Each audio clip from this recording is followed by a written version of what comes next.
घने जंगल के बीच एक ताकतवर ब्लैक पैंथर अकेला रहता था। वह जंगल का सबसे खतरनाक शिकारी माना जाता था।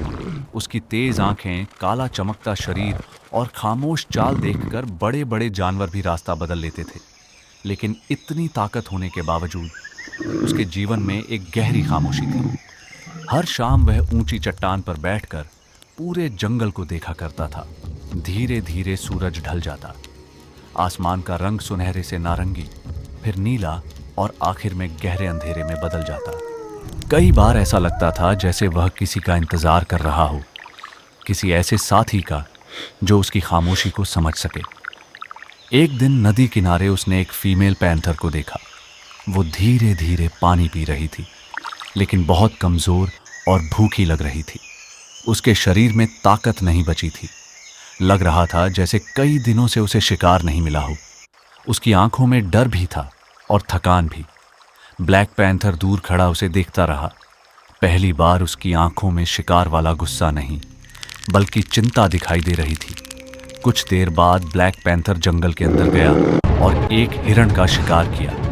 वह आसानी से उस शिकार को खा सकता था, लेकिन उसने ऐसा नहीं किया।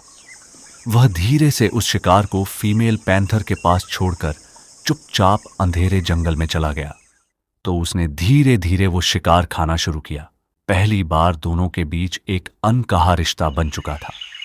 उस दिन के बाद दोनों हर रोज नदी किनारे मिलने लगे। पहले सिर्फ दूर से एक दूसरे को देखते थे, फिर धीरे धीरे साथ चलने लगे। बारिश में जंगल के बीच घूमना, पेड़ों के नीचे बैठना, नदी किनारे चांदनी रात में साथ समय बिताना। अब दोनों हमेशा साथ रहने लगे थे। धीरे धीरे दोनों एक दूसरे की तरफ आकर्षित होने लगे। जब फीमेल पैंथर पास होती तो ब्लैक पैंथर पहले से ज्यादा शांत दिखाई देता, और जब ब्लैक पैंथर कहीं दूर चला जाता तो फीमेल पैंथर उसे ढूंढती रहती। अब दोनों घंटों साथ में समय बिताते थे, साथ में शिकार करते, साथ चलते और जंगल की हर मुश्किल का सामना साथ में करते। धीरे धीरे दोनों के बीच प्यार की गहराइयां बढ़ने लगीं। अब उनकी आंखें बिना बोले एक दूसरे की बातें समझने लगी थीं। ब्लैक पैंथर अब अकेला नहीं था, उसे अपना साथी मिल चुका था। कुछ समय बाद उनके घर एक छोटा सा बेबी पैंथर आया। वह छोटा सा बच्चा पूरे जंगल की खुशी बन गया। ब्लैक पैंथर उसे अपने पंजों से प्यार से संभालता। फीमेल पैंथर उसे हर समय अपने पास रखती। अब उनकी जिंदगी पूरी तरह बदल चुकी थी। जहां पहले खामोशी थी, अब वहां खुशियां थीं, लेकिन किस्मत को शायद उनकी खुशी मंजूर नहीं थी। एक दिन दोनों बेबी पैंथर को सुरक्षित जगह छोड़कर शिकार के लिए जंगल में गए हुए थे। उसी दौरान हाइएना और जंगली कुत्तों का एक खतरनाक झुंड वहां पहुंच गया। छोटा बेबी पैंथर डर कर छिपने की कोशिश करने लगा, लेकिन वह बहुत छोटा था। हाइएना और जंगली कुत्तों ने उसे घेर लिया और बेरहमी से उसे मार डाला।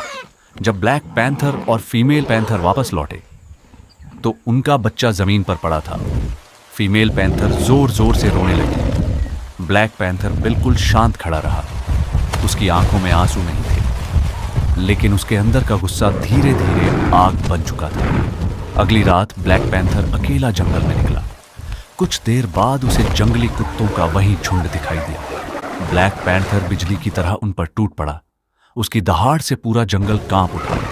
एक एक करके उसने सारे जंगली कुत्तों को खत्म करना शुरू कर दिया, लेकिन उस रात ब्लैक पैंथर ने किसी को नहीं छोड़ा। उसके अंदर एक पिता का दर्द था, और लड़ाई खत्म होने के बाद ब्लैक पैंथर धीरे धीरे वापस उसी जगह पहुंचा जहां उसका बच्चा आखिरी बार सोया था।